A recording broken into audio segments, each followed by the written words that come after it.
Hello, my name is Nick Thompson, and I'm giving my speech over the Fred Factor. I'm doing mine over section 1. So I'm going to start this off with is first impressions. First impressions are the most important impressions because that kind of sets the tone of, are you a rude person, are you a nice person, a fun person to be around? I mean, you can come off in a lot of different ways by the first time you ever meet someone. So what Fred did was he went up to Mr. Sanborn and actually got to know him. What he did was he really went out of his way to make sure that his mail would be safe.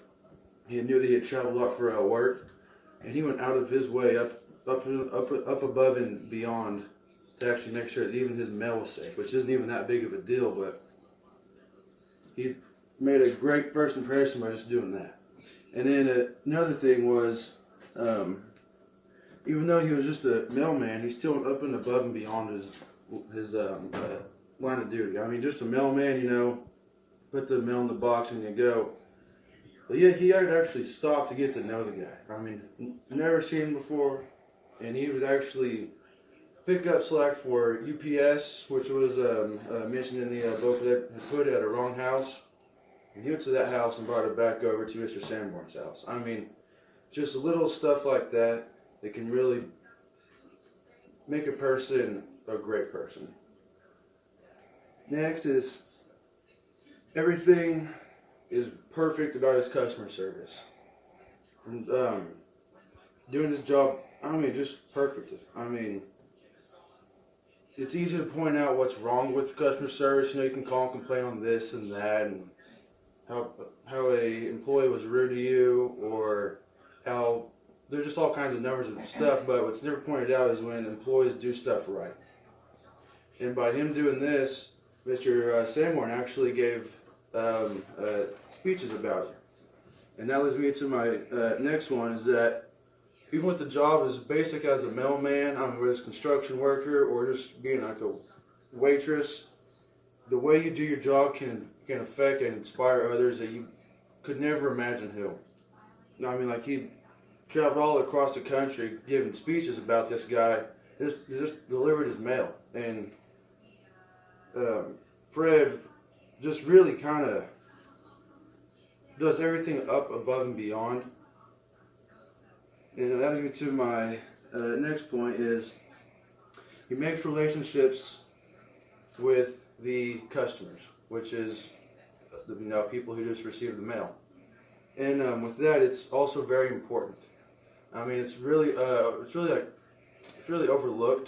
I mean, just something small like that, but it really affects people. And like the book says, he does the job perfect, and he's inspired others, and is a great example to follow. Thank you. Hi, my name is Devin Wyckoff, and I'm going to be talking to you about Chapter 2, the Fred Principles. There are 4 of them, and the first one is everyone makes a difference. To me, this entire principle is just about, regardless of what your title or position is, you can choose to be extraordinary. It's up to you to make that difference. The CEO is just as important as a janitor and vice versa. They both have parts to play in order for the company to hit its goals and be successful.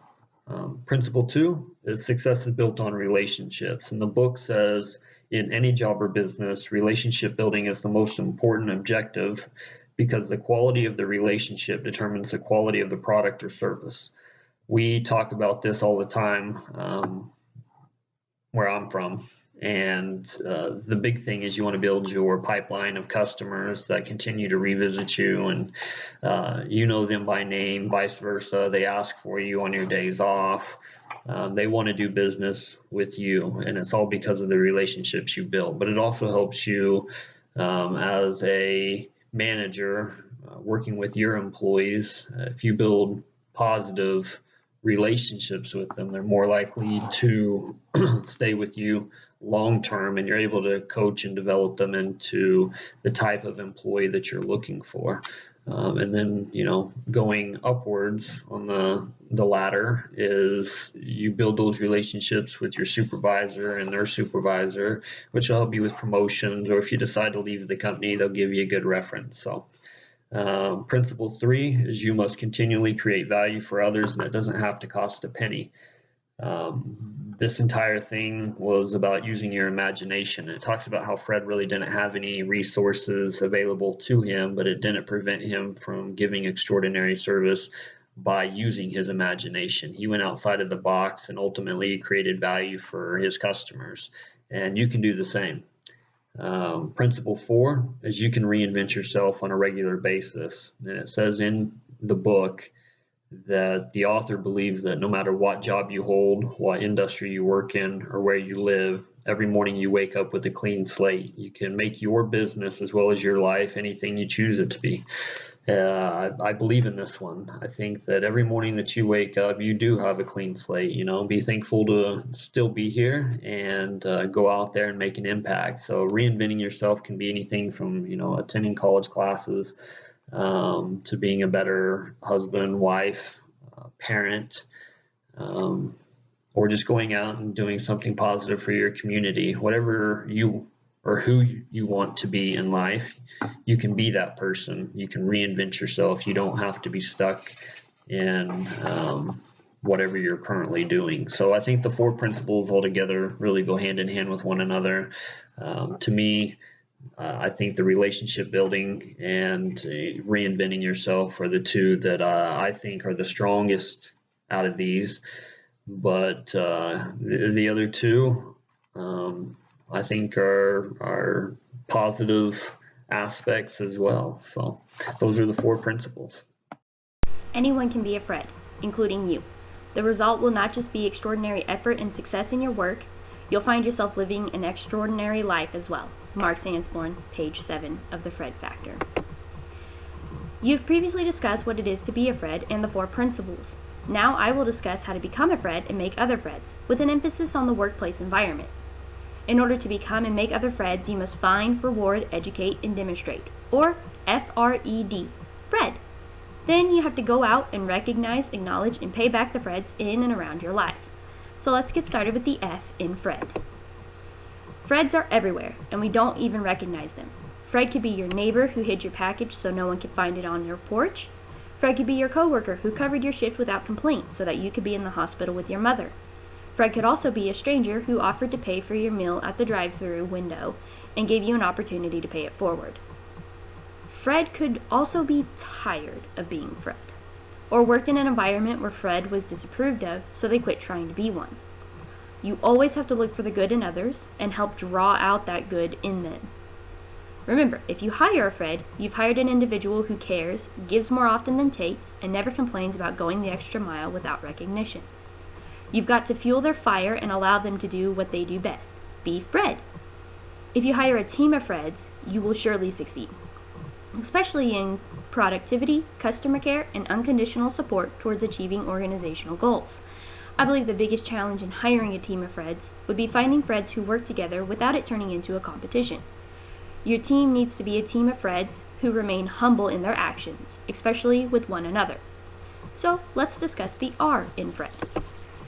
The R stands for reward. What does that mean? It means that small gestures make the environment a better place. They go a long way. Reward Freds for the good intentions that they make, or try to make, and let employees know that taking risks towards doing what is right will be recognized or acknowledged.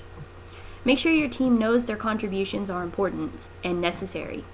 Tell them they make a difference. Be specific. Provide examples for them to go off of. Create an award, such as a Fred Recognition Trophy, that is handed out monthly. Have a high-ranking leader send an email or make a phone call to recognize that Fred Award winner. These are all great ways to recognize, reinforce, and repeat, and ensure that the Fred factor remains operational. So, what does the E in Fred stand for? The E in Fred stands for educate. To educate, you must find examples. Examples are everywhere. As I discussed earlier when it came to your neighbor who hid your package on the porch so that no one could find it. As you develop the art of extraordinary in yourself and others, you will find an increasing number of examples. You will also find it easier and more beneficial to break down and explain to others what it means to be a Fred, as well as make it so they understand how to become a Fred themselves. If you teach in advance through examples and explanation, you and your team will be able to create positive changes on a regular basis. Sanborn refers to this as miracle workings and says not to wait for a crisis to occur. Remember not to be pushy towards others you are trying to make into Freds. You must use your own personal excitement and loyalty to the Fred movement in order to get them to participate and become Freds. Sanborn states that the size of miracles is less important than the frequency, page 89. Finally, we're going to discuss the D in Fred. The D in Fred stands for demonstrate. To individuals like you, that means you must inspire those around you to become Freds when sharing the story of Fred the mailman. Remember, you cannot intimidate others to become Freds. That's never going to work. You must involve others in becoming Freds through the find, reward, educate, and demonstrate method. If you only ever ask or suggest that others become a Fred, you will never create Freds yourself. You must initiate, because if you wait for the opportune time, it might never occur, and you must be the change to see the change. Lastly, improvise. If the situation calls you to action, choose the right action and perform a miracle working. If and when you can, have others sit in on those improvisational moments and let them see what it means to truly be a Fred. Now that you know what FRED stands for and how to become a Fred, you can create other Freds. Remember, the Fred movement is not about only going above and beyond in your own everyday actions. It's also about recognizing the Freds in and around your life, acknowledging their Fred-like qualities and principles, and remembering to thank them through paying them back. You can pay them back through reward, reinforcement, and repetition of the FRED ways to becoming and creating other Freds. Sanborn said, "People become more lovable when they are loved," page 107. Now you will hear from another member of my team who wants to discuss the next important portion of the Fred factor. Enjoy. Hello, I am Austin Scott with group number 4 covering the Fred factor. I'll be covering chapter 6, continuously adding value to others. I'll go through 10 different points made in the book on how to create value for others. I'll try to go as quickly as I can. Number 1 is telling the truth. Yourself and everybody else in the world wants somebody that they're doing business with to tell the truth, whether that's with financial, clothing, any type of business that you go into, you want to be told the truth. That's a good way to develop relationships with others and gain customers. How you're perceived by the public is ultimately live or die when it comes to business. Number 2 is practice personality power and be lovable. In other words, just love your job so much and be as enthusiastic and work as hard as you can to be the best that you can at your job.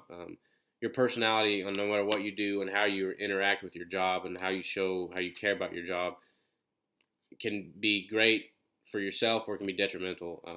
You can completely change the way their experience in a business or a workplace just on how you interact with them and how you act at the workplace.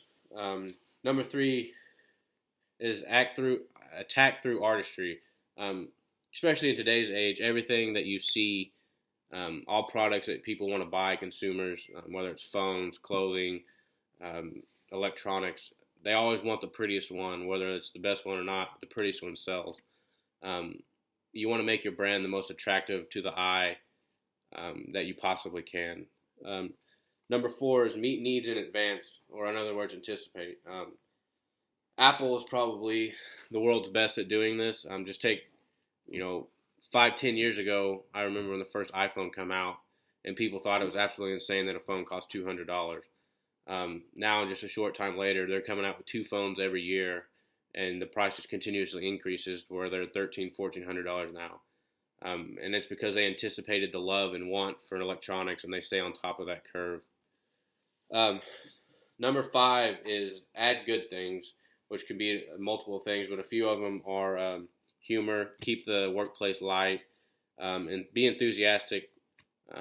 You can always be enthusiastic no matter what situation you're in or where you work, whether it's a trash man or CEO. It rubs off on people, makes you wantable. Another one is being joyful. Create jokes, keep the workplace, keep people on their toes laughing. It doesn't matter what you are working in. You can always keep the mood light in certain situations. There's no reason to be, 100% just focused and everything be so stressful all the time when there's no need to be. Um, excuse me. Number 6 is get rid of bad things. Get rid of misinformation. Get rid of irritation and frustrations. Things that consumers don't want or complain about need to be fixed. Take responsibility for mistakes. Don't pawn it off on somebody else that made a mistake.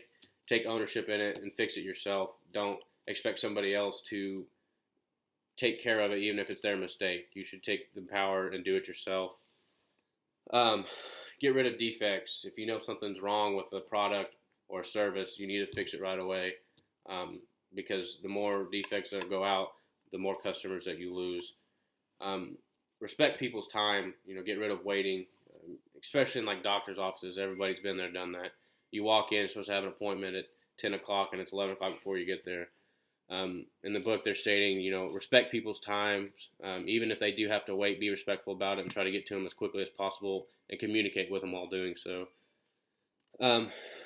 Number 7 is simplify. Make everything as simple as you can. There's no need for people to have to rack their brain over things if they don't have to. Take a little bit longer time and work and make stuff easier for people. Number 8 is improve. You can always improve on your product. Look at Amazon and Apple and Samsung. If you don't improve, you get behind, especially in today's age in electronics. Surprise others, especially in the workplace. If you have people who work under you, and even if you don't, give them unexpected gifts. Keep the workplace light. Let them feel wanted and needed. Bringing them gifts or doing things for them without ask, that can always keep the mood light and empower them. And lastly is entertain others.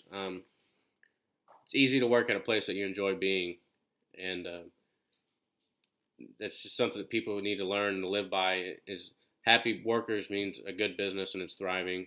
You need to have somewhere that people can go to work and enjoy it, and they don't wake up regretting having to go to work every morning. Thank you. For my topic, I chose to talk about reinventing yourself, Chapter 7. Have you ever heard the old saying, stuck in a rut? Basically, it means you're so stuck in your habitual ways of doing the same thing over and over that you end up stuck and it's hard to get out of it.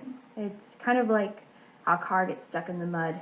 The wheel gets stuck, and no matter how many times it spins, no matter how hard you gas it, you're stuck and you can never move forward. You can be working really hard, but you never get anywhere. That can be applied to life. The author talks about reinventing yourself regularly. He challenges his readers to come up with new ideas and good ideas. But you can't just think them out and never do anything with them. You have to actually take action and do those ideas. You might come up with many good ideas, but if you never do them, you'll find yourself stuck. There is a balance, however. If you try to do extraordinary things, new ideas every day, all the time, you will wear yourself out, and you may end up not doing anything. If you choose one extraordinary thing a day, one good idea, and act upon one idea every day, then you try to tackle new obstacles and new ideas, and you won't become stuck. You won't have a blandness about you. You'll start doing new things, and you'll reinvent yourself in the fact that you're not just doing the same things over and over. You will find that life might become more interesting and not as bland. You won't ever get stuck in that rut of doing the same thing over and over. And the same can be applied in the workforce, in any business, even in routine jobs that might seem bland or boring. You can find ways to reinvent those. For example, I work at Chick-fil-A. That may seem a little boring to some because it's putting chicken in bags and taking orders all day. But every day I try to do something new. I also challenge myself, which is another point the author made. You compete against yourself. You take an action and you take action on that. And you take those ideas and You try to outdo yourself every day. You do something one day, and the next day you say, I'm going to do that even better. And when you compete against yourself, you'll improve. And instead of being the same that you were, you might find that you will constantly start making differences in not just your life, and maybe you'll make a difference in someone else's. I try to challenge myself to have a meaningful interaction with either a coworker or a customer every day. And it could be something small, such as putting extra sprinkles on a kid's ice cream cone or giving someone an extra sandwich, but I try to make things meaningful, and that's my challenge to myself. And it makes work, and it makes the people around me react differently than they would if we just all stayed stuck in our ruts going the same way every day. It makes my life better, it makes those lives around me better, and in reinventing myself, I reinvent the world around me, even if it's just a little bit. I learned from reading The Fred Factor that even the smallest things in life can make the biggest difference. I will be discussing Chapter 8, Finding Freds. Are Freds born or made? Some people are born with Fred-like skills, and some learn over time to become Fred-like. Having Freds in your organization is going to create success for your business. Finding the Freds to join is a challenge. Finding Freds can work in a few different ways. First is allowing Freds to find your organization. Using this method, you must create a business that Freds are wanting to join. Fred-like people have said they want to go work for a boss that gives them opportunity and allows them to become something greater than before. These places are hotspots for Freds and can attract them easily. If your company is not the best place to be employed in the city, then Freds will attract easily. Creating Freds by moving them to a new department where they can shine is one way to fill your business with Freds. This leads us to the second way to find Freds for your organization, by discovering dormant Freds. Instead of downsizing and letting go employees, business could have a better way if they were able to release the talents and ambition of their employees. They could do great things. When you give employees time to show their talents, you will find many hidden Freds in your organization. Finding employees to give time and projects to can be easy by looking at several clues within their behavior. This can include a well-done project, smart suggestions, and a great client interactions. By looking for these things, you can show who has the possibility to be a Fred. The last option for bringing more Freds into your organization is hiring Freds. The key to hiring Freds is to ask smart questions in an interview. Examples of these questions are, who are your heroes? Tell me 3 things that would delight a customer/client. And what does service mean to you? Once you've asked these questions to an interviewee, you need to ask yourself some questions. What do I remember most about this person? What's the most extraordinary thing they have done? You are looking for a person that stands out. The people that stand out most to you are more likely to be Freds. The goal is to get a team of Freds led by a Fred. This is much better than any other option of just a Fred led by an ordinary person or a team of ordinary persons led by a Fred. The goal is to get Freds led by a team of Freds led by a Fred. There are plenty of Freds in the marketplace. The challenge is to find them, attract them, and hire them. Over time, a team of Freds will assemble in your organization.